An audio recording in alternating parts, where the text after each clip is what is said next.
जय श्री कृष्ण। श्रीमद् भगवद गीता अध्याय 2 गीता का सार श्लोक 21 से लेकर श्लोक 46 तक।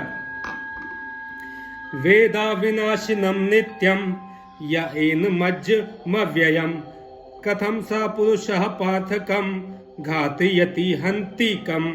हे पार्थ, जो व्यक्ति यह जानता है कि आत्मा अविनाशी, अजन्मा, शाश्वत तथा अव्यव है, वह भला किसी को कैसे मार सकता है या मरवा सकता है। तात्पर्य, प्रत्येक वस्तु की समुचित उपयोगिता होती है और जो ज्ञानी होता है वह जानता है कि किसी वस्तु का कहाँ और कैसे प्रयोग किया जाए। इसी प्रकार हिंसा की भी अपनी उपयोगिता है और इसका उपयोग इसे जानने वाले पर निर्भर करता है। यद्यपि हत्या करने वाले व्यक्ति को न्याय संहिता के अनुसार प्राण दंड दिया जाता है, किंतु न्यायाधीश को दोषी नहीं ठहराया जा सकता, क्योंकि वह न्याय संहिता के अनुसार ही दूसरे व्यक्ति पर हिंसा किए जाने का आदेश देता है। मनुष्यों के विधि ग्रंथ मनु संहिता में इसका समर्थन किया गया है कि हत्यारे को प्राण दंड देना चाहिए, जिससे उसे अगले जीवन में अपना पाप कर्म भोगना ना पड़े। अतः राजा द्वारा हत्यारे को फांसी का दंड एक प्रकार से लाभप्रद है। इसी प्रकार जब कृष्ण युद्ध करने का आदेश देते हैं तो यह समझना चाहिए कि यह हिंसा परम न्याय के लिए है, और इस तरह अर्जुन को इस आदेश का पालन यह समझकर करना चाहिए कि कृष्ण के लिए किया गया युद्ध हिंसा नहीं है, क्योंकि मनुष्य या दूसरे शब्दों में आत्मा को मारा नहीं जा सकता। अतः न्याय के हेतु तथा कथित हिंसा की अनुमति है। शल्य क्रिया का प्रयोजन रोगी को मारना नहीं अपितु उसको स्वस्थ बनाना है। अतः कृष्ण के आदेश पर अर्जुन द्वारा किया जाने वाला युद्ध पूरे ज्ञान के साथ हो रहा है, उससे पापफल की संभावना नहीं है। वासांसी जीर्णानि यथा विहाय नवानि गृह्णाति नरो अपराणि तथा शरीराणि विहाय जीर्णा न्यान्यानि संज्ञाति नवानि देहि। जिस प्रकार मनुष्य पुराने वस्त्रों को त्याग कर नए वस्त्र धारण करता है, उसी प्रकार आत्मा पुराने तथा व्यर्थ के शरीरों को त्याग कर नवीन भौतिक शरीर धारण करता है। तात्पर्य, अणु आत्मा द्वारा शरीर का परिवर्तन एक स्वीकृत तथ्य है। आधुनिक विज्ञानी जन तक जो आत्मा के अस्तित्व पर विश्वास नहीं करते, पर साथ ही हृदय से शक्ति साधन की व्याख्या भी नहीं कर पाते, उन परिवर्तनों को स्वीकार करने को बाध्य हैं जो बाल्यकाल से कौमारावस्था और फिर तरुणावस्था तथा वृद्धावस्था में होते रहते हैं। वृद्धावस्था से यही परिवर्तन दूसरे शरीर में स्थानांतरित हो जाता है। इसकी व्याख्या एक पिछले श्लोक में की जा चुकी है। अणु आत्मा का दूसरे शरीर में स्थानांतरण परमात्मा की कृपा से संभव हो पाता है। परमात्मा अणु आत्मा की इच्छाओं की पूर्ति उसी तरह करते हैं जिस प्रकार एक मित्र दूसरे की इच्छा पूर्ति करता है। मुंडक तथा श्वेताश्वर उपनिषदों में आत्मा तथा परमात्मा की उपमा दो मित्र पक्षियों से दी गई है जो एक ही वृक्ष पर बैठे हैं। इनमें से एक पक्षी अणु आत्मा वृक्ष के फल को खा रहा है और दूसरा पक्षी कृष्ण अपने मित्र को देख रहा है। यद्यपि दोनों पक्षी समान गुण वाले हैं, किंतु इनमें से एक भौतिक वृक्ष के फलों पर मोहित है, किंतु दूसरा अपने मित्र के कार्यकलापों का साक्षी मात्र है। कृष्ण साक्षी पक्षी हैं और अर्जुन फल भोक्ता पक्षी। यद्यपि दोनों मित्र हैं, किंतु फिर भी एक स्वामी है और दूसरा सेवक है। अणु आत्मा द्वारा इस संबंध की विस्मृति ही उसके एक वृक्ष से दूसरे पर जाने या एक शरीर से दूसरे में जाने का कारण है। जीव आत्मा प्राकृत शरीर रूपी वृक्ष पर अत्यधिक संघर्षशील है, किंतु जो ही वह दूसरे पक्षी को परम गुरु के रूप में स्वीकार करता है, जिस प्रकार अर्जुन कृष्ण का उपदेश ग्रहण करने के लिए स्वेच्छा से उनकी शरण में जाता है, त्यों ही परतंत्र पक्षी तुरंत सारे शोकों से विमुक्त हो जाता है। मुंडक उपनिषद तथा श्वेताश्वर उपनिषद समान रूप से इसकी पुष्टि करते हैं। समाने वृक्षे पुरुषो निमग्नो अनिशया शोचति मुहमानः जुष्टम यदा पश्यन्त्य यन्मीशमस्य महिमान मिति वीत शोकः। यद्यपि दोनों पक्षी एक ही वृक्ष पर बैठे हैं, किंतु फल खाने वाला पक्षी वृक्ष के फल के भोक्ता के रूप में चिंता तथा विषाद में निमग्न है। यदि किसी तरह वह अपने मित्र भगवान की ओर उन्मुख होता है और उनकी महिमा को जान लेता है तो वह कष्ट भोगने वाला पक्षी तुरंत समस्त चिंताओं से मुक्त हो जाता है। अब अर्जुन ने अपना मुख अपने शाश्वत मित्र कृष्ण की ओर फेरा और उनसे भगवत गीता समझ रहा है।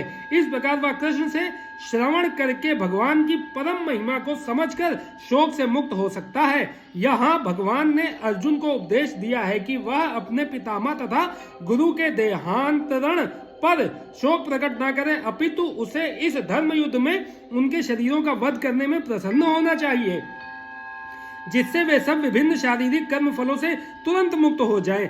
बलि वेदी पर या धर्म युद्ध में प्राणों को अर्पित करने वाला व्यक्ति तुरंत शारीरिक पापों से मुक्त हो जाता है और उच्च लोक को प्राप्त होता है। अतः अर्जुन का शोक करना युक्ति संगत नहीं है।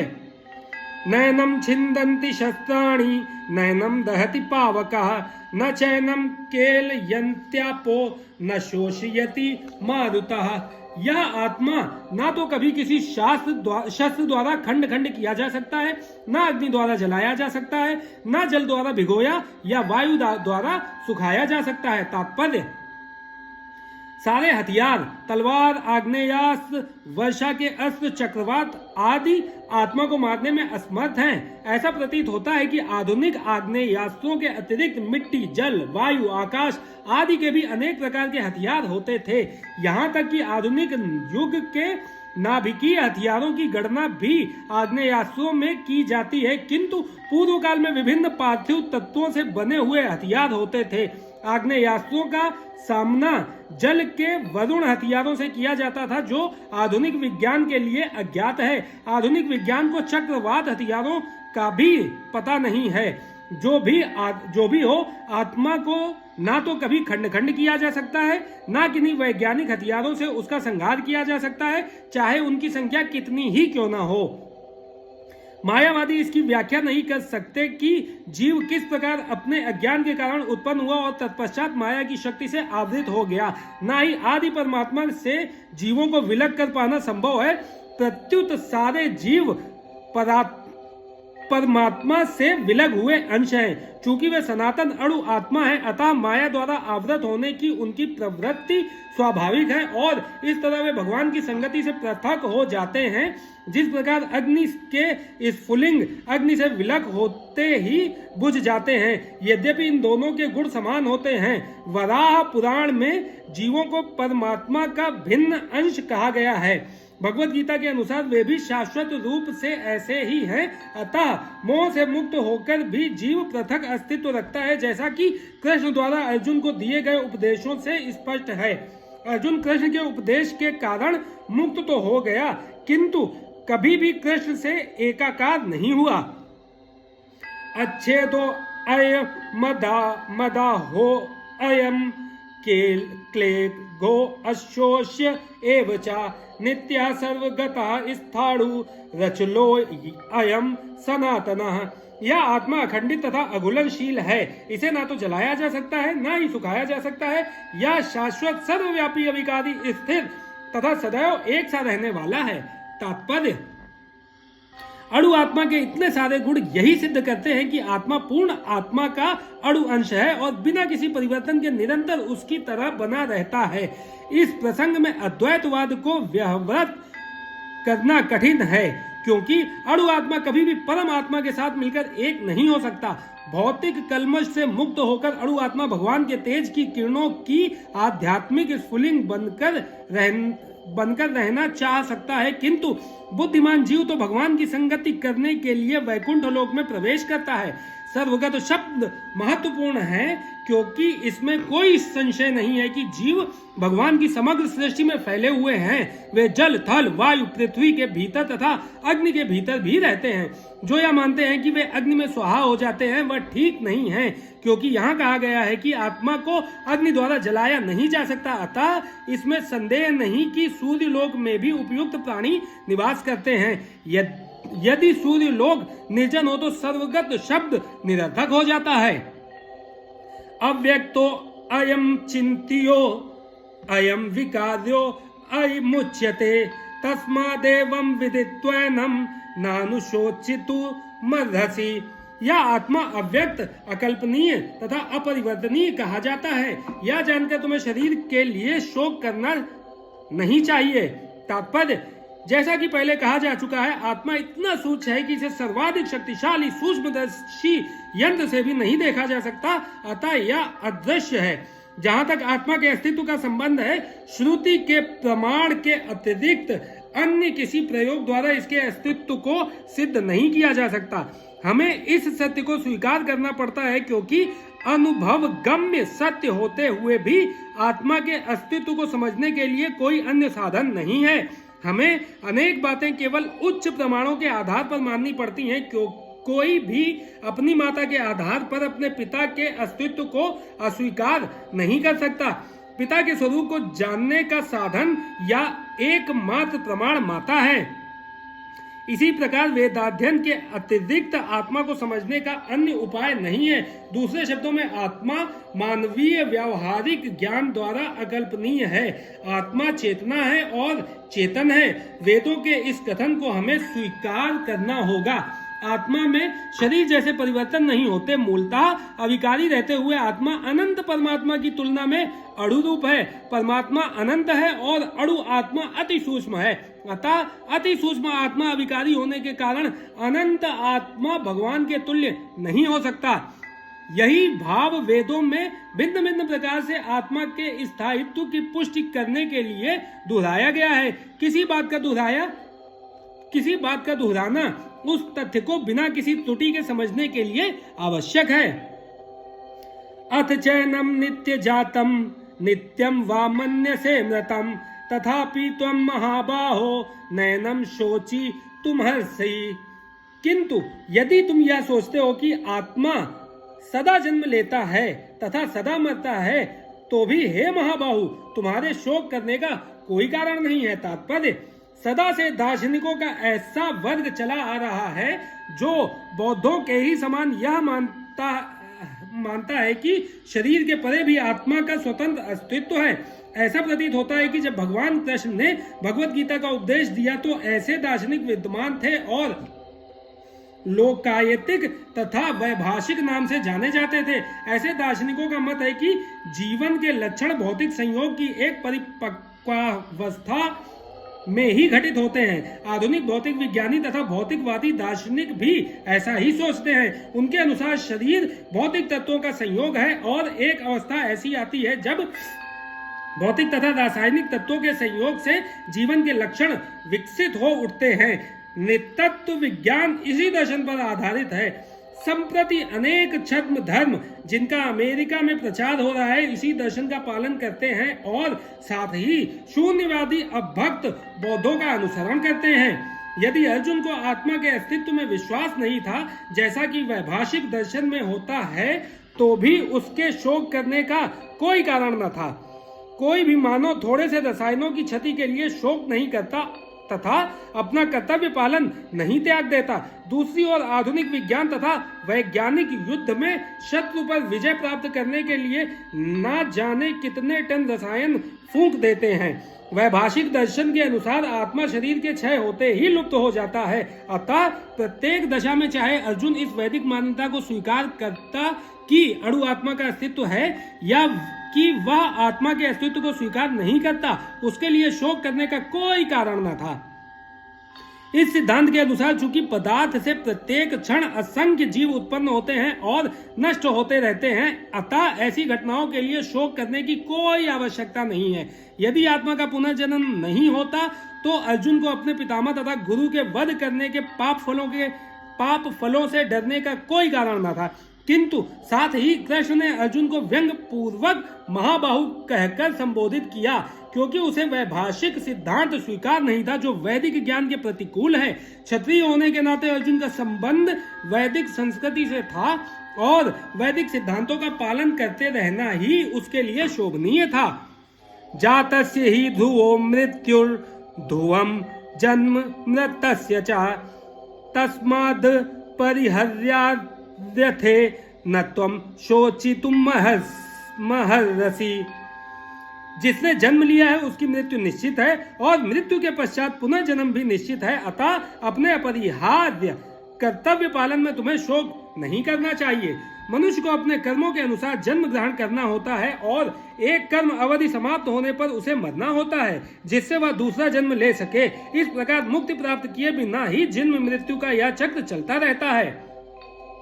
जन्म मरण के इस चक्र से वृथा, हत्या, वध तथा युद्ध का समर्थन नहीं होता, किंतु मानव समाज में शांति तथा व्यवस्था बनाए रखने के लिए हिंसा तथा युद्ध अपरिहार्य है। कुरुक्षेत्र का युद्ध भगवान की इच्छा होने के कारण अपरिहार्य था और सत्य के लिए युद्ध करना क्षत्रिय का धर्म है। अतः अपने कर्तव्य का पालन करते हुए वह स्वजनों की मृत्यु से भयभीत या शोकाकुल क्यों था? वह विधि कानून को भंग नहीं करना चाहता था, क्योंकि ऐसा करने पर उसे उन पाप कर्मों के फल भोगने पड़ेंगे जिनसे वह अत्यंत भयभीत था। अपने कर्तव्य का पालन करते हुए वह स्वजनों की मृत्यु को रोक नहीं सकता था और यदि वह अनुचित कर्तव्य पथ का चुनाव करे तो उसे नीचे गिरना होगा। अव्यक्तादीनि भूतानि व्यक्त मध्यानि भारत अव्यक्त निधनान्यव्येव तत् का परिदेवना। सारे जीव प्रारंभ में अव्यक्त रहते हैं, मध्य अवस्था में व्यक्त होते हैं और विनष्ट होने पर पुनः अव्यक्त हो जाते हैं। अतः शोक करने की क्या आवश्यकता है? तात्पर्य यह स्वीकार करते हुए कि दो प्रकार के दार्शनिक हैं, एक तो वे जो आत्मा के अस्तित्व को मानते हैं और दूसरे वे जो आत्मा के अस्तित्व को नहीं मानते। कहा जा सकता है कि किसी भी दशा में शोक करने का कोई कारण नहीं है। आत्मा के अस्तित्व को न मानने वालों को वेदांतवादी नास्तिक कहते हैं। यदि हम तर्क के लिए इस नास्तिकतावादी सिद्धांत को मान भी लें तो भी शोक करने का कोई कारण नहीं है। आत्मा के पृथक अस्तित्व से भिन्न सारे भौतिक तत्व सृष्टि के पूर्व अदृश्य रहते हैं। इस अदृश्य रहने की सूक्ष्म अवस्था से ही दृश्य अवस्था आती है। जिस प्रकार आकाश से वायु उत्पन्न होती है, वायु से अग्नि, अग्नि से जल और जल से पृथ्वी उत्पन्न होती है, पृथ्वी से अनेक प्रकार के पदार्थ प्रकट होते हैं, यथा एक विशाल गगनचुंबी महल पृथ्वी से ही प्रकट है। जब इसे ध्वस्त कर दिया जाता है तो वह अदृश्य हो जाता है और अंततः परमाणु रूप में बना रहता है। शक्ति संरक्षण का नियम बना रहता है, किंतु काल क्रम से वस्तुएं प्रकट तथा अप्रकट होती रहती हैं। अंतर इतना ही है। अतः प्रकट होने या अप्रकट होने पर शोक करने का कोई कारण नहीं है। यहाँ तक कि अप्रकट अवस्था में भी वस्तुएं समाप्त नहीं होती। प्रारंभिक तथा अंतिम दोनों अवस्थाओं में ही सारे तत्व अप्रकट रहते हैं, केवल मध्य में वे प्रकट होते हैं और इस तरह इससे कोई वास्तविक अंतर नहीं पड़ता। यदि हम भगवत गीता के इस वैदिक निष्कर्ष को मानते हैं कि यह भौतिक शरीर कालक्रम में नाशवान है किंतु आत्मा शाश्वत है, तो हमें यह सदा स्मरण रखना होगा कि यह शरीर वस्त्र के समान है। अतः वस्त्र परिवर्तन होने पर शोक क्यों? शाश्वत आत्मा की तुलना में भौतिक शरीर का कोई यथार्थ अस्तित्व नहीं होता। यह स्वप्न के समान है। स्वप्न में हम आकाश में उड़ते या राजा की भांति रथ पर आरूढ़ हो सकते हैं, किंतु जागने पर देखते हैं कि ना तो हम आकाश में हैं ना रथ पर हैं। वैदिक ज्ञान आत्म साक्षात्कार को भौतिक शरीर के अनस्तित्व के आधार पर प्रोत्साहन देता है। अतः चाहे हम आत्मा के अस्तित्व को माने या ना माने, शरीर नाश के लिए शोक करने का कोई कारण नहीं है। आश्चर्यवत् पश्यति कश्चिदेन माश्चर्यवद्वदति तथैव चान्यः आश्चर्यवच्चैन्मन्यः शृणोति श्रुत्वाप्येनं वेद न चैव कश्चित्। कोई आत्मा को आश्चर्य से देखता है, कोई इसे आश्चर्य की तरह बताता है तथा कोई इसे आश्चर्य की तरह सुनता है, किंतु कोई इसके विषय में सुनकर कुछ भी नहीं समझ पाते। तात्पर्य, चूंकि गीतोपनिषद उपनिषदों के सिद्धांत पर आधारित है, अतः कठोपनिषद में इस श्लोक का होना कोई आश्चर्यजनक नहीं है। श्रवणयापि बहुभिर्यो न लक्ष्यः श्रवणयापि बहुभिर्यो न लभ्यः शृण्वन्तो अपि बहवो यं न विद्युः आश्चर्यो वक्ता कुशलो अस्य लब्धा आश्चर्यो अस्य ज्ञाता कुशलानुशिष्टः। विशाल पशु, विशाल वटवृक्ष तथा 1 इंच स्थान में लाखों करोड़ों की संख्या में उपस्थित सूक्ष्म कीटाणुओं के भीतर अणु आत्मा की उपस्थिति निश्चित रूप से आश्चर्यजनक है। अल्पज्ञ तथा दुराचारी व्यक्ति अणु आत्मा के स्फुलिंग के चमत्कारों को नहीं समझ पाता, भले ही उसे बड़े से बड़ा ज्ञानी जिसने विश्व के प्रथम प्राणी ब्रह्मा को भी शिक्षा दी हो क्यों न समझाए। वस्तुओं के स्थूल भौतिक बोध के कारण इस युग के अधिकांश व्यक्ति इसकी कल्पना नहीं कर सकते कि इतना सूक्ष्म कण किस प्रकार इतना विराट तथा इतना लघु बन सकता है।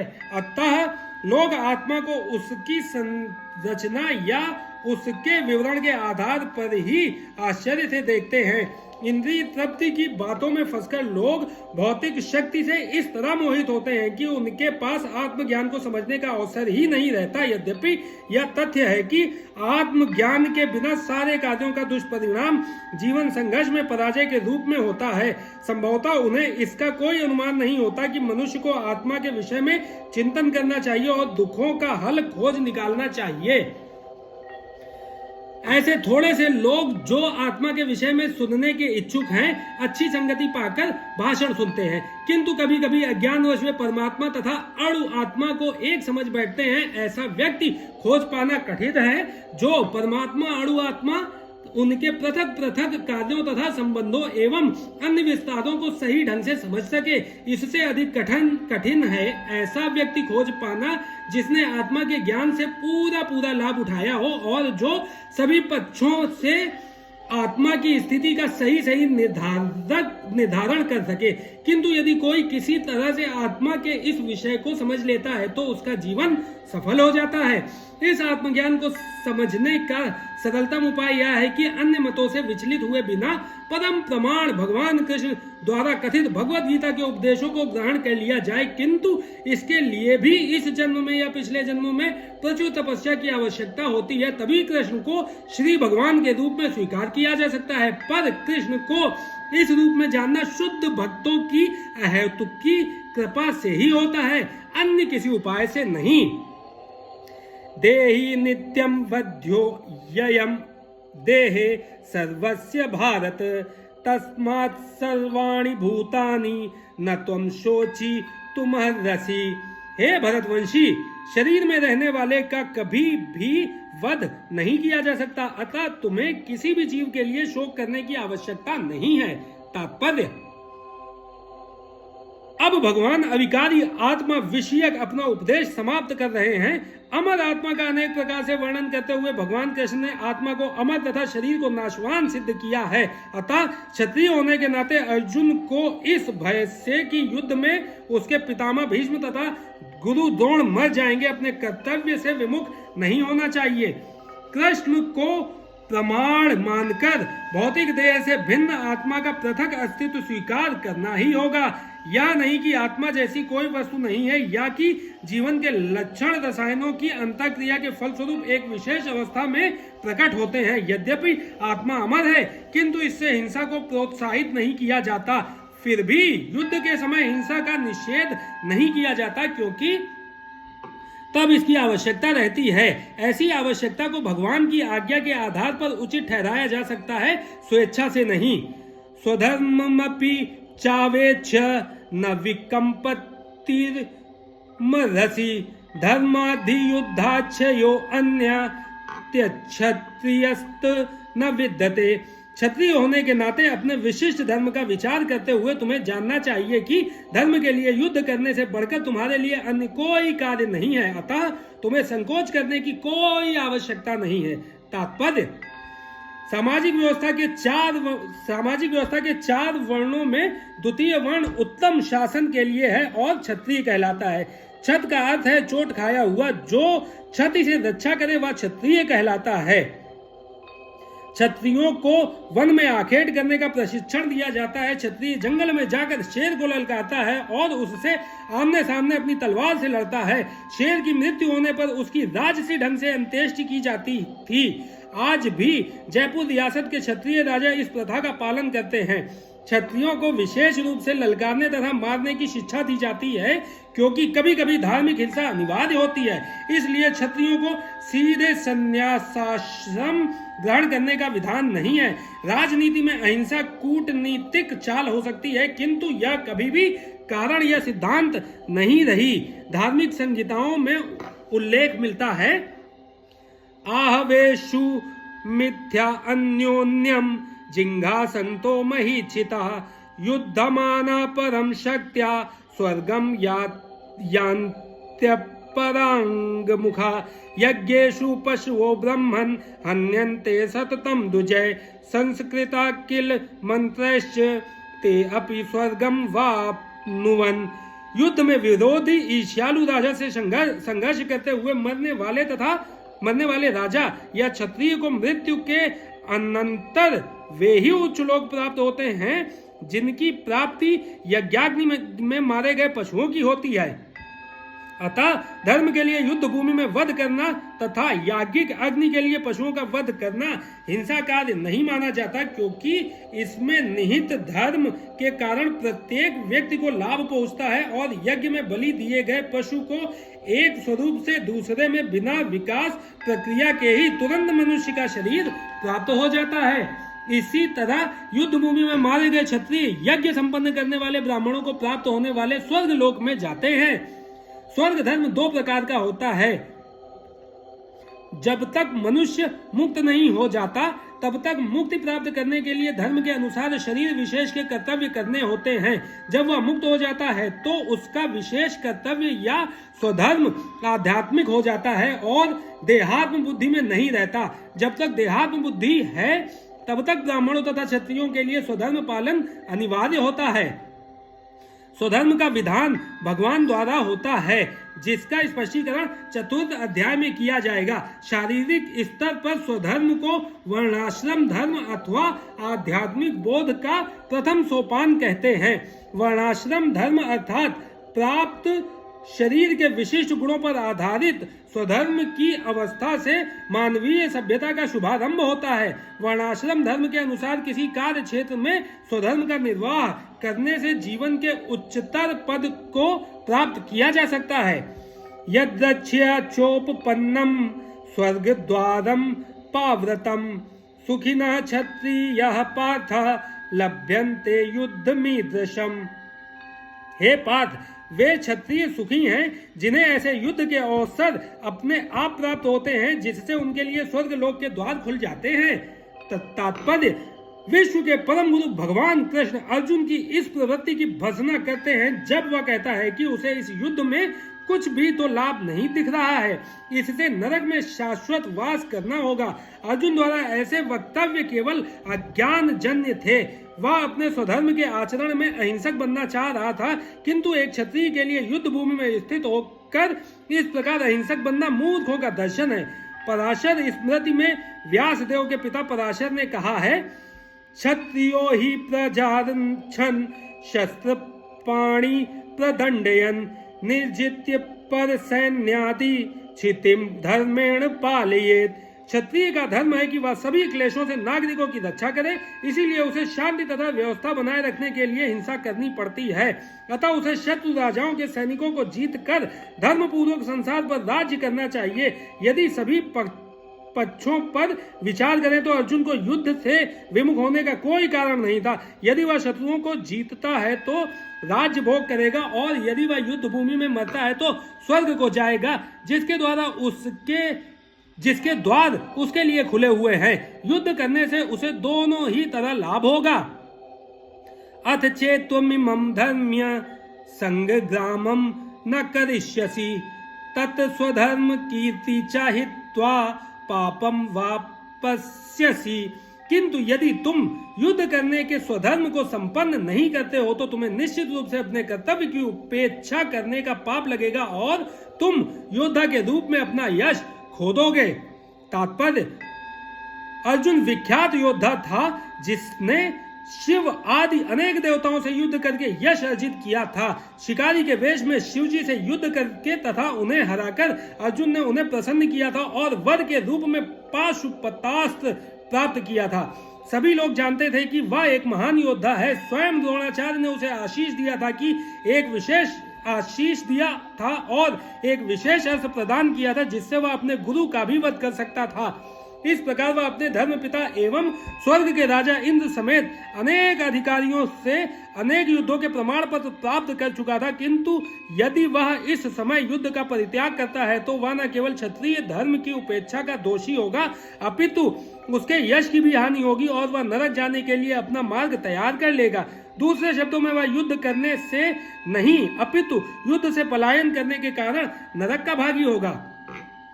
अकीर्ति चापि भूतानि कथिष्यन्ति ते अव्ययाम संभावितस्य चाकीर्तिर् मरणादतिरिच्यते। लोग सदैव तुम्हारे अपयश का वर्णन करेंगे और सम्मानित व्यक्ति के लिए अपयश तो मृत्यु से भी बढ़कर है। तात्पर्य, अब अर्जुन के मित्र तथा गुरु के रूप में भगवान कृष्ण अर्जुन को युद्ध से विमुख न होने का अंतिम निर्णय देते हैं। वे कहते हैं, अर्जुन, यदि तुम युद्ध प्रारंभ होने के पूर्व ही युद्ध भूमि छोड़ देते हो तो लोग तुम्हें कायर कहेंगे, और यदि तुम सोचते हो कि लोग गाली देते रहें किंतु तुम युद्ध भूमि से भागकर अपनी जान बचा लोगे, तो मेरी सलाह है कि तुम्हें युद्ध में मर जाना ही श्रेयस्कर होगा। तुम जैसे सम्माननीय व्यक्ति के लिए अपकीर्ति मृत्यु से भी बुरी है, अतः तुम्हें प्राण भय से भागना नहीं चाहिए, युद्ध में मर जाना ही श्रेयस्कर है। इससे तुम मेरी मित्रता का दुरुपयोग करने तथा समाज में अपनी प्रतिष्ठा खोने के अपयश से बच जाओगे। अतः अर्जुन के लिए भगवान का अंतिम निर्णय था कि वह संग्राम से पलायन ना करे अपितु युद्ध में मरे। भयाद्रणा दुपरतम मत्स्यन्ते त्वां महारथा येषां च त्वं बहुमतो भूत्वा यास्यसि लाघवम्। जिन जिन महान योद्धाओं ने तुम्हारे नाम तथा यश को सम्मान दिया है वे सोचेंगे कि तुमने डर के मारे युद्ध भूमि छोड़ दी है और इस तरह वे तुम्हें तुच्छ मानेंगे। तात्पर्य, भगवान कृष्ण अर्जुन को अपना निर्णय सुना रहे हैं। तुम यह मत सोचो कि दुर्योधन, कर्ण तथा अन्य समकालीन महारथी यह सोचेंगे कि तुमने अपने भाइयों तथा पितामह पर दया करके युद्ध भूमि छोड़ी है। वे तो यही सोचेंगे कि तुमने अपने प्राणों के भय से युद्ध भूमि छोड़ी है। इस प्रकार उनकी दृष्टि में तुम्हारे प्रति जो सम्मान है वह धूल में मिल जाएगा। अवाच्यवादाश्च बहुन्वधि दिश्यन्ति तवाहिताः निन्दस्तस्तव सामर्थ्य ततो दुःखतरं नुकिम। तुम्हारे शत्रु अनेक प्रकार के कटु शब्दों से तुम्हारा वर्णन करेंगे और तुम्हारी सामर्थ्य का उपहास करेंगे। तुम्हारे लिए इससे दुखदाई और क्या हो सकता है। तात्पर्य, प्रारंभ में ही भगवान कृष्ण को अर्जुन के अयाचित दया भाव पर आश्चर्य हुआ था और उन्होंने इस दया भाव को अनार्योचित बताया था। अब उन्होंने विस्तार से अर्जुन के तथाकथित दया भाव के विरुद्ध कहे गए अपने वचनों को सिद्ध कर दिया है। हतो वा प्राप्स्यसि स्वर्गं जित्वा वा भोक्ष्यसे महिम तस्मादुत्तिष्ठ कौन्तेय युद्धाय कृत निश्चयः। हे कुंती पुत्र, यदि तुम युद्ध में मारे जाओगे तो स्वर्ग प्राप्त करोगे और यदि तुम जीत जाओगे तो पृथ्वी के साम्राज्य का भोग करोगे। अतः दृढ़ संकल्प करके खड़े हो और युद्ध करो। तात्पर्य, यद्यपि अर्जुन के पक्ष में विजय निश्चित न थी, फिर भी उसे युद्ध करना था, क्योंकि यदि वह युद्ध में मारा भी गया तो स्वर्गलोक को जाएगा। सुख दुखे समे कृत्वा लाभालाभो जया जयो ततो युद्धाय युज्यस्व नैवं पापम वाप्स्यसि। तुम दुख या सुख, हानि या लाभ, विजय या पराजय का विचार किए बिना युद्ध के लिए युद्ध करो। ऐसा करने पर तुम्हें कोई पाप नहीं लगेगा। तात्पर्य, अब भगवान कृष्ण प्रत्यक्ष रूप से कहते हैं कि अर्जुन को युद्ध के लिए युद्ध करना चाहिए, क्योंकि यह उनकी इच्छा है। कृष्ण भावनामृत के कार्यों में सुख या दुख, हानि या लाभ, जय या पराजय का कोई महत्व नहीं दिया जाता। दिव्य चेतना तो यही होगी कि हर कार्य कृष्ण के निमित्त किया जाए, अतः भौतिक कार्यों का कोई बंधन नहीं होता जो कोई सतोगुण या रजोगुण के अधीन होकर अपनी इंद्रिय तृप्ति के लिए कर्म करता है उसे अच्छे या बुरे फल प्राप्त होते हैं, किंतु जो कृष्ण भावनामृत के कार्यों में अपने आप को समर्पित कर देता है वह सामान्य कर्म करने वाले के समान किसी का कृतज्ञ या ऋणी नहीं होता। भागवत में कहा गया है, देवर्षि भूतात नृणापित्राणाम न किंकरो नायमृणी च राजन सर्वात्मना यः शरणं शरण्यं गतो मुकुंदम परिहृत्य कर्तम। जिसने अन्य समस्त कार्यों को त्याग कर मुकुंद श्री कृष्ण की शरण ग्रहण कर ली है वह ना तो किसी का ऋणी है और ना किसी का कृतज्ञ, चाहे वे देवता, साधु, सामान्य जन अथवा परिजन, मानव जाति या उसके पितर ही क्यों ना हो।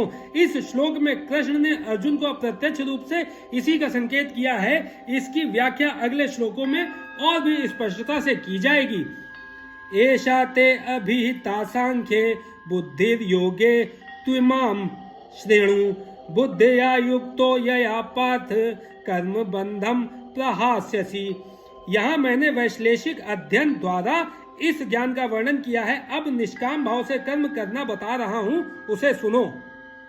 हे प्रथापुत्र, तुम यदि ऐसे ज्ञान से कर्म करोगे तो तुम कर्मों के बंधन से अपने को मुक्त कर सकते हो। तात्पर्य, वैदिक कोश निरुक्ति के अनुसार सांख्य का अर्थ है विस्तार से वस्तुओं का वर्णन करने वाला, तथा सांख्य उस दर्शन के लिए प्रयुक्त मिलता है जो आत्मा की वास्तविक प्रकृति का वर्णन करता है, और योग का अर्थ है इंद्रियों का निग्रह। अर्जुन का युद्ध न करने का प्रस्ताव इंद्रिय तृप्ति पर आधारित था। वह अपने प्रधान कर्तव्य को भूलाकर युद्ध से दूर रहना चाहता था, क्योंकि उसने यह सोचा कि धृतराष्ट्र के पुत्रों अर्थात अपने बंधु बांधवों को परास्त करके राजभोग करने की अपेक्षा अपने संबंधियों तथा स्वजनों को न मारकर वह अधिक सुखी रहेगा। दोनों ही प्रकार से मूल सिद्धांत तो इंद्रिय तृप्ति था। उन्हें जीतने से प्राप्त होने वाला सुख तथा स्वजनों को जीवित देखने का सुख, ये दोनों इंद्रिय तृप्ति के धरातल पर एक हैं, क्योंकि इससे बुद्धि तथा कर्तव्य दोनों का अंत हो जाता है। अतः कृष्ण ने अर्जुन को बताना चाहा कि वह अपने पितामह के शरीर का वध करके उनके आत्मा को नहीं मारेगा। उन्होंने यह बताया कि उनके सहित सारे जीव शाश्वत प्राणी हैं। वे भूतकाल में प्राणी थे, वर्तमान में भी प्राणी रूप में हैं और भविष्य में भी प्राणी बने रहेंगे, क्योंकि हम सब शाश्वत आत्मा हैं। हम विभिन्न प्रकार से केवल अपना शारीरिक परिधान बदलते रहते हैं और इस भौतिक वस्तु के बंधन से मुक्ति के बाद भी हमारी पृथक सत्ता बनी रहती है। भगवान कृष्ण द्वारा आत्मा तथा शरीर का अत्यंत विशद वैश्लेषिक अध्ययन प्रस्तुत किया गया है और निरुक्ति कोश की शब्दावली में इस विशद अध्याय को यहाँ सांख्य कहा गया है। इस सांख्य का नास्तिक कपिल के सांख्य दर्शन से कोई सरोकार नहीं है। इस नास्तिक कपिल के सांख्य दर्शन से बहुत पहले भगवान कृष्ण के अवतार भगवान कपिल ने अपनी माता देवहूति के समक्ष श्रीमद् भागवत में वास्तविक सांख्य दर्शन पर प्रवचन किया था। उन्होंने स्पष्ट बताया है कि पुरुष या परमेश्वर क्रियाशील हैं और वे प्रकृति पर दृष्टिपात करके सृष्टि की उत्पत्ति करते हैं। इसको वेदों ने तथा गीता ने स्वीकार किया है। वेदों में वर्णन मिलता है कि भगवान ने प्रकृति पर दृष्टिपात किया और उसमें आणविक जीवात्माएं प्रविष्ट कर दी। ये सारे जीव भौतिक जगत में इंद्रिय तृप्ति के लिए कर्म करते रहते हैं और माया के वशीभूत होकर अपने को भोक्ता मानते रहते हैं। इस मानसिकता की चरम सीमा भगवान के साथ सायुज्य प्राप्त करना है या माया अथवा इंद्रिय तृप्ति जन्य मोह का अंतिम पाश है, और अनेकानेक जन्मों तक इस तरह इंद्रिय तृप्ति करते हुए कोई महात्मा भगवान कृष्ण यानी वासुदेव की शरण में जाता है, जिससे परम सत्य की खोज पूरी होती है। अर्जुन ने कृष्ण की शरण ग्रहण करके पहले ही उन्हें गुरु रूप में स्वीकार कर लिया है। शिष्यस्ते अहम शाधि माम त्वाम प्रपन्नम। फलस्वरूप कृष्ण अब उसे बुद्ध योग या कर्म योग की कार्य विधि बताएंगे, जो कृष्ण की इंद्रिय तृप्ति के लिए किया गया भक्ति योग है। यह बुद्ध योग अध्याय 10 के 10वें श्लोक में वर्णित है, जिसमें इसे उन भगवान के साथ प्रत्यक्ष संपर्क बताया गया है जो सबके हृदय में परमात्मा रूप में विद्यमान है, किंतु ऐसा संपर्क भक्ति के बिना संभव नहीं है। अतः जो भगवान या अतः जो भगवान की भक्ति या दिव्य प्रेमा भक्ति में या कृष्ण भावनामृत में स्थिर होता है वही भगवान की विशेष कृपा से बुद्ध योग की यह अवस्था प्राप्त कर पाता है।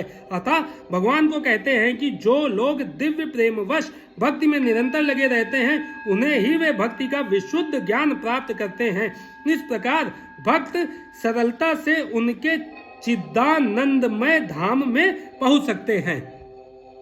इस प्रकार श्लोक में वर्णित बुद्धि योग भगवान कृष्ण की भक्ति है और यहाँ पर उल्लिखित सांख्य शब्द का नास्तिक कपिल द्वारा प्रतिपादित अनीश्वरवादी सांख्य योग से कुछ भी संबंध नहीं है। अतः किसी को यह भ्रम नहीं होना चाहिए कि यहाँ पर उल्लिखित सांख्य योग का अनीश्वरवादी सांख्य से किसी प्रकार का संबंध है। ना ही उस समय उसके दर्शन का कोई प्रभाव था और न कृष्ण ने ऐसी ईश्वर विहीन दार्शनिक कल्पना का उल्लेख करने की चिंता की।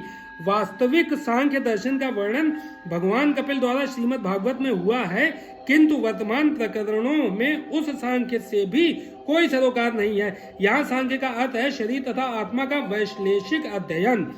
भगवान कृष्ण ने आत्मा का वैश्लेषिक वर्णन अर्जुन को बुद्धि योग या कर्म योग तक लाने के लिए, अतः भगवान कृष्ण का सांख्य तथा भागवत में भगवान कपिल द्वारा वर्णित सांख्य की एक ही है। ये दोनों भक्ति योग हैं। अतः भगवान कृष्ण ने कहा है कि केवल अल्पज्ञ ही सांख्य योग तथा भक्ति योग में भेदभाव मानते हैं। सांख्य योगो पृथक बालाः प्रवदन्ति न पंडिताः। निसंदेह अनीश्वरवादी सांख्य योग का भक्ति योग से कोई संबंध नहीं है। फिर भी बुद्धिहीन व्यक्तियों का दावा है कि भगवत गीता में अनीश्वरवादी सांख्य का ही वर्णन हुआ है। अतः मनुष्य को यह जान लेना चाहिए कि बुद्ध योग का अर्थ कृष्ण भावनामृत में पूर्ण आनंद तथा भक्ति के ज्ञान में कर्म करना है। जो व्यक्ति भगवान की तुष्टि के लिए कर्म करता है, चाहे वह कर्म कितना भी कठिन क्यों ना हो, वह बुद्धि योग के सिद्धांत के अनुसार कार्य करता है और दिव्य आनंद का अनुभव करता है। ऐसी दिव्य व्यस्तता के कारण उसे भगवत कृपा से स्वतः संपूर्ण दिव्य ज्ञान प्राप्त हो जाता है और ज्ञान प्राप्त करने के लिए अतिरिक्त श्रम किए बिना ही उसकी पूर्ण मुक्ति हो जाती है। कृष्ण भावना भावित कर्म तथा फल प्राप्ति की इच्छा से किए गए कर्म में विशेषतया पारिवारिक या भौतिक सुख प्राप्त करने की इंद्रिय तृप्ति के लिए किए गए कर्म में प्रचुर अंतर होता है। अतः बुद्ध योग हमारे द्वारा संपन्न कार्य का दिव्य गुण है। नेहाभिक्र मनाशो अस्ति प्रत्यवायो न विद्यते स्वल्पमप्यस्य धर्मस्य त्रायते महतो भयात्। इस प्रयास में न तो हानि होती है न ही ह्रास, अपितु इस पथ पर की गई अल्प प्रगति भी महान भय से रक्षा कर सकती है। तात्पर्य कर्म का सर्वोच्च दिव्य गुण है कृष्ण भावनामृत में कर्म या इंद्रिय तृप्ति की आशा न करके कृष्ण के हित में कर्म करना। ऐसे कर्म का लघु आरंभ होने पर भी कोई बाधा नहीं आती, ना कभी इस आरंभ का विनाश होता है। भौतिक स्तर पर प्रारंभ किए जाने वाले किसी भी कार्य को पूरा करना होता है, अन्यथा सारा प्रयास निष्फल हो जाता है। किंतु कृष्ण भावनामृत में प्रारंभ किए जाने वाले कोई भी कार्य अधूरा रहकर भी स्थायी प्रभाव डालता है। किंतु कृष्ण भावनामृत में प्रारंभ किया जाने वाला कोई भी कार्य अधूरा रहकर भी स्थायी प्रभाव डालता है। अतः ऐसे कर्म करने वाले को कोई हानि नहीं होती, चाहे वह कर्म अधूरा ही क्यों न रह जाए। यदि कृष्ण भावनामृत का 1% भी कार्य पूरा हुआ हो तो उसका स्थायी फल होता है। अतः अगली बार 2% से शुभारंभ होगा, किंतु भौतिक कर्म में जब तक 100% सफलता प्राप्त न हो तब तक कोई लाभ नहीं होता। अजामिल ने कृष्ण भावनामृत में अपने कर्तव्य का कुछ ही प्रतिशत पूरा किया था, किंतु भगवान की कृपा से उसे 100% लाभ मिला। इस संबंध में श्रीमद् भागवत में एक अत्यंत सुंदर श्लोक आया है। त्वक्त्वा स्वधर्मं चरणाम्बुजं हरेर्भजन् पको अथ पत्ते ततो यदि यत्र क्व वाम वा भद्रं भूत मनुष्यो किम को वाथ आप तो अब जताम स्वधर्मतः। यदि कोई अपना धर्म छोड़कर कृष्ण भावनामृत में काम करता है और फिर काम पूरा न होने के कारण नीचे गिर जाता है तो इसमें उसको क्या हानि। और यदि कोई अपने भौतिक कार्यों को पूरा करता है तो इससे उसको क्या लाभ होगा। अथवा जैसा कि ईसाई कहते हैं, यदि कोई अपनी शाश्वत आत्मा को खोकर संपूर्ण जगत को पा ले तो मनुष्य को इससे क्या लाभ होगा। भौतिक कार्य तथा उनके फल शरीर के साथ ही समाप्त हो जाते हैं, किंतु कृष्ण भावनामृत में किया गया कार्य मनुष्य को इस शरीर के विनष्ट होने पर भी पुनः कृष्ण भावनामृत तक ले जाता है। कम से कम इतना तो निश्चित है कि अगले जन्म में उसे सुसंस्कृत ब्राह्मण परिवार में या धनी मानी कुल में मनुष्य का शरीर प्राप्त हो सकेगा, जिससे उसे भविष्य में ऊपर उठने का अवसर प्राप्त हो सकेगा। कृष्ण भावनामृत में संपन्न कार्य का यही अनुपम गुण है। व्यवसायात्मिका बुद्धि रेके कुरु नंदन, बहुशाखा हानंताश्च बुद्धयो अव्यवसायिनाम।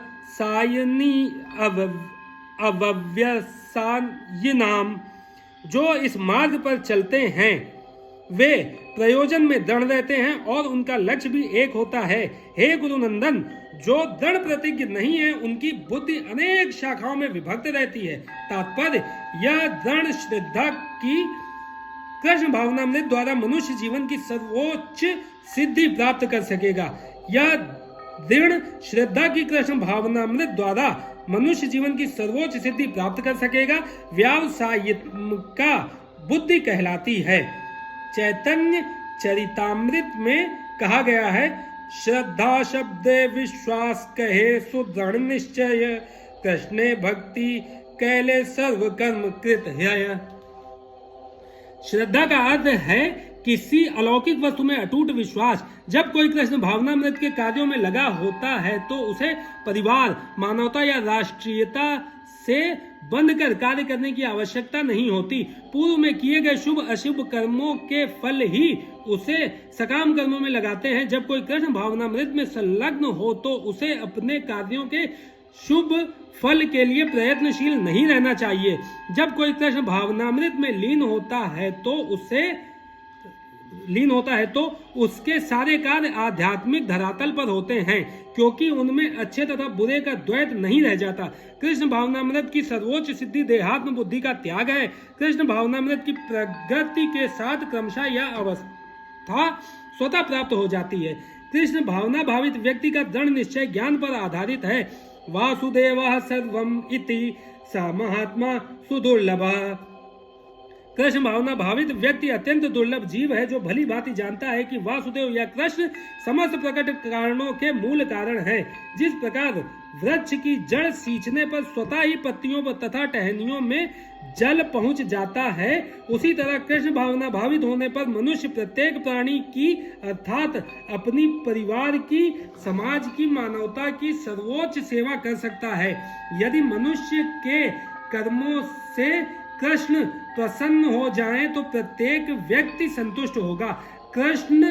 किंतु कृष्ण भावनामृत में सेवा गुरु के समर्थ निर्देशन में ही ठीक से हो पाती है, क्योंकि गुरु कृष्ण का प्रामाणिक प्रतिनिधि होता है, जो शिष्य के स्वभाव से परिचित होता है और उसे कृष्ण भावनामृत की दिशा में कार्य करने के लिए मार्ग दिखा सकता है। अतः कृष्ण भावनामृत में दक्ष होने के लिए मनुष्य को दृढ़ता से कर्म करना होगा और कृष्ण के प्रतिनिधि की आज्ञा का पालन करना होगा। उसे गुरु के उपदेशों को जीवन का लक्ष्य मान लेना होगा। श्रील विश्वनाथ चक्रवर्ती ठाकुर ने गुरु की प्रसिद्ध प्रार्थना में उपदेश दिया है, यस्य प्रसादाद भगवत प्रसादो यस्या प्रसादान गति कुतो अपि ध्यायन्यस्तु वस्तस्य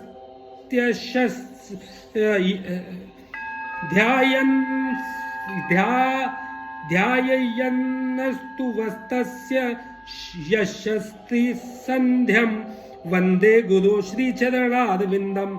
गुरु की तुष्टि से भगवान भी प्रसन्न होते हैं। गुरु को प्रसन्न किए बिना कृष्ण भावनामृत के स्तर तक पहुंच पाने की कोई संभावना नहीं रहती। अतः मुझे उनका चिंतन करना चाहिए और दिन में 3 बार उनकी कृपा की याचना करनी चाहिए और अपने गुरु को सारा नमस्कार करना चाहिए। किंतु यह संपूर्ण पद्धति देहात्म बुद्धि से परे सैद्धांतिक रूप में नहीं वरन व्यवहारिक रूप में पूर्ण आत्मज्ञान पर निर्भर करती है। जब सकाम कर्मों से इंद्रिय तृप्ति की कोई संभावना नहीं रहती, जिसका मन दृढ़ नहीं है, वही विभिन्न सकाम कर्मों की ओर आकर्षित होता है। यामिमां पुष्पितां वाचम प्रवदन्त्य विपश्चितः वेदवादर्ताः पार्थ नान्यदस्तीति वादिनः कामात्मानः स्वर्गपरा जन्म कर्म फल प्रदां क्रिया विशेष बहुलां भोगेश्वर्य गति प्रति। अल्पज्ञानी मनुष्य वेदों के उन अलंकारिक शब्दों के प्रति अत्यधिक आसक्त रहते हैं जो स्वर्ग की प्राप्ति, अच्छे जन्म, शक्ति इत्यादि के लिए विविध सकाम कर्म करने की संस्तुति करते हैं। इंद्रिय तृप्ति तथा ऐश्वर्य में जीवन की अभिलाषा के कारण वे कहते हैं कि इससे बढ़कर और कुछ नहीं है। तात्पर्य, साधारणतया सब लोग अत्यंत बुद्धिमान नहीं होते और वे अज्ञान के कारण वेदों के कर्मकांड भाग में बताए गए सकाम कर्मों के प्रति अत्यधिक आसक्त रहते हैं। वे स्वर्ग में जीवन का आनंद उठाने के लिए इंद्रिय तृप्ति कराने वाले प्रस्तावों से अधिक और कुछ नहीं चाहते। जहां मदिरा तथा तरुणियां उपलब्ध हैं और भौतिक ऐश्वर्य सर्वसामान्य है, वेदों में स्वर्ग लोग पहुंचने के लिए अनेक यज्ञों की संस्तुति है, जिनमें ज्योतिष्टोम यज्ञ प्रमुख है। वास्तव में वेदों में कहा गया है कि जो स्वर्ग जाना चाहता है उसे ये यज्ञ संपन्न करने चाहिए और अल्पज्ञानी पुरुष सोचते हैं कि वैदिक ज्ञान का सारा अभिप्राय इतना ही है।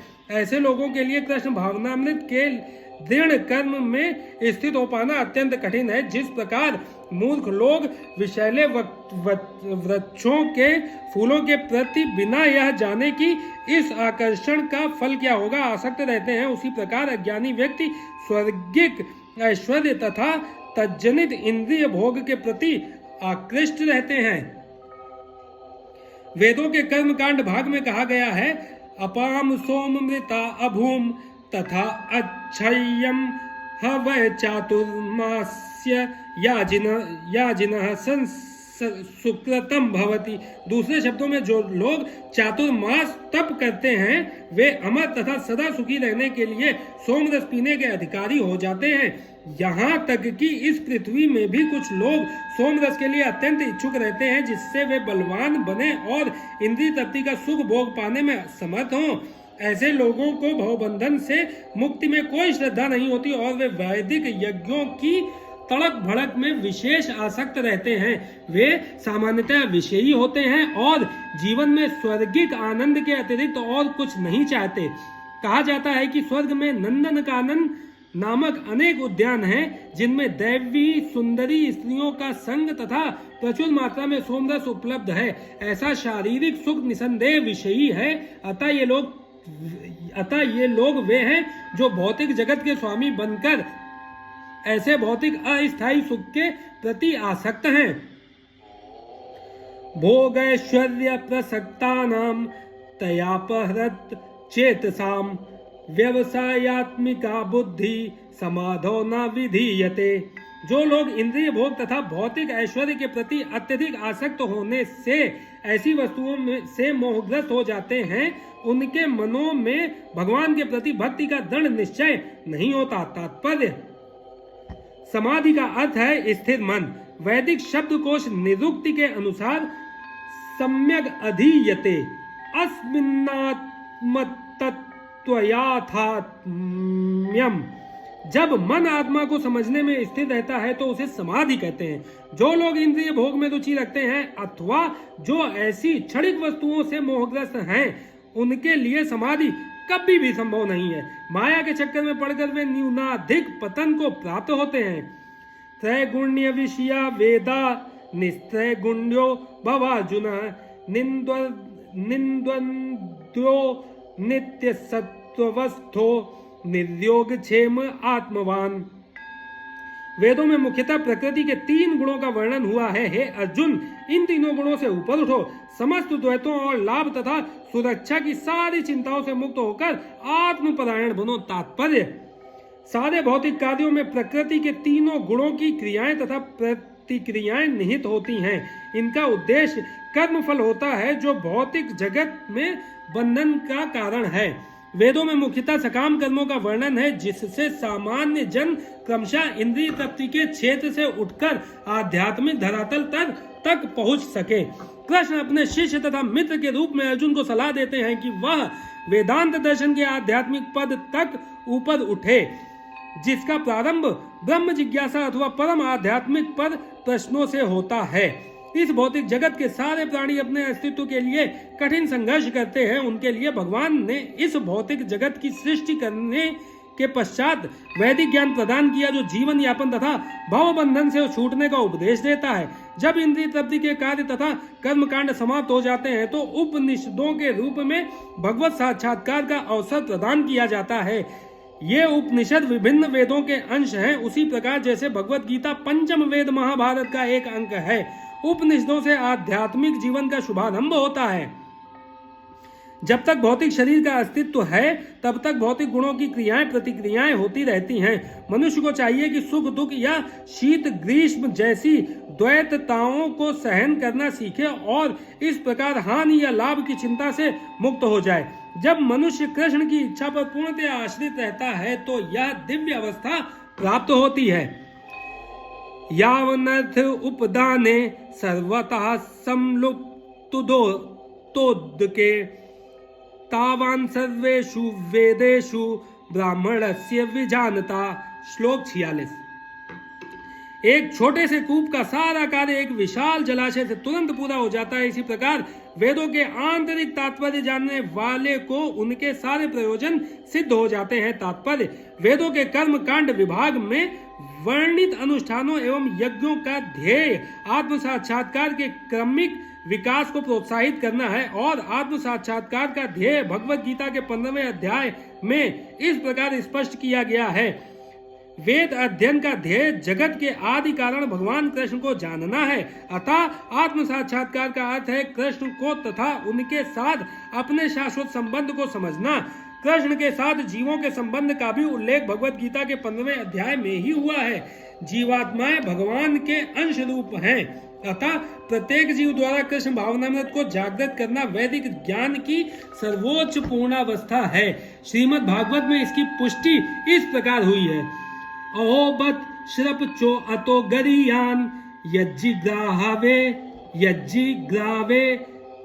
अर्थते नाम तुभ्यम ते पुस्तपस्ते जुहुवम सुराद्या ब्रह्मानुचु नाम गणान्ति येते। हे प्रभो, आपके पवित्र नाम का जाप करने वाला भले ही चांडाल जैसे निम्न परिवार में क्यों न उत्पन्न हुआ हो, किंतु वह आत्म साक्षात्कार के सर्वोच्च पद पर स्थित होता है। ऐसा व्यक्ति अवश्य ही वैदिक अनुष्ठानों के अनुसार सारी तपस्याएं संपन्न किए होता है और अनेक बार तीर्थ स्थानों में स्नान करके वेदों का अध्ययन किए होता है। ऐसा व्यक्ति आदि कुल में सर्वश्रेष्ठ माना जाता है। अतः मनुष्य को इतना बुद्धिमान तो होना ही चाहिए कि केवल अनुष्ठानों के प्रति आसक्त न रहकर वेदों के उद्देश्य को समझने और अधिकाधिक इंद्रिय तृप्ति के लिए ही स्वर्ग लोक जाने की कामना न करे। इस युग में सामान्य व्यक्ति के लिए ना तो वैदिक अनुष्ठानों के समस्त विधि विधानों का पालन करना संभव है और ना सारे वेदांत तथा उपनिषदों का सर्वांग अध्ययन कर पाना सहज है। वेदों के उद्देश्य को संपन्न करने के लिए प्रचुर समय, शक्ति, ज्ञान तथा साधन की आवश्यकता होती है। इस युग में ऐसा कर पाना संभव नहीं है, किंतु वैदिक संस्कृति का परम लक्ष्य भगवान नाम कीर्तन द्वारा प्राप्त हो जाता है, जिसकी संस्तुति पतित आत्माओं के उद्धारक भगवान चैतन्य द्वारा हुई है। जब चैतन्य से महान वैदिक पंडित प्रकाशानंद सरस्वती ने पूछा कि आप वेदांत दर्शन का अध्ययन न करके एक भावुक की भांति पवित्र नाम का कीर्तन क्यों करते हैं, तो उन्होंने उत्तर दिया कि मेरे गुरु ने मुझे बड़ा मूर्ख समझकर भगवान कृष्ण के नाम का कीर्तन करने की आज्ञा दी। अतः उन्होंने ऐसा ही किया और वे पागल की भांति भावोन्मत्त हो गए। इस कलयुग में अधिकांश जनता मूर्ख है और वेदांत दर्शन समझ पाने के लिए पर्याप्त शिक्षित नहीं है। वेदांत दर्शन के परम उद्देश्य की पूर्ति भगवान के पवित्र नाम का कीर्तन करने से हो जाती है। वेदांत वैदिक ज्ञान की पराकाष्ठा है और वेदांत दर्शन के प्रणेता तथा ज्ञाता भगवान कृष्ण हैं। सबसे बड़ा वेदांती तो वह महात्मा है जो भगवान के पवित्र नाम का जप करने में आनंद लेता है। संपूर्ण वैदिक रहस्यवाद का यही चरम उद्देश्य है। जय श्री कृष्ण।